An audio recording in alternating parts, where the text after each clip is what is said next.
Hi everyone, welcome to the 3 Math YouTube channel where we go through some contest math problems in 3 minutes or less.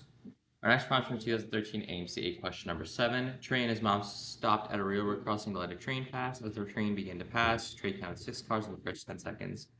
It took the train 2 minutes and 45 seconds to clear the crossing at a constant speed. Which of the following is most likely the number of cars in the trains? So counted 6 cars in the first 10 seconds, which means that 3 cars in 5 seconds. 2 minutes 45 seconds is the total for the thing to pass.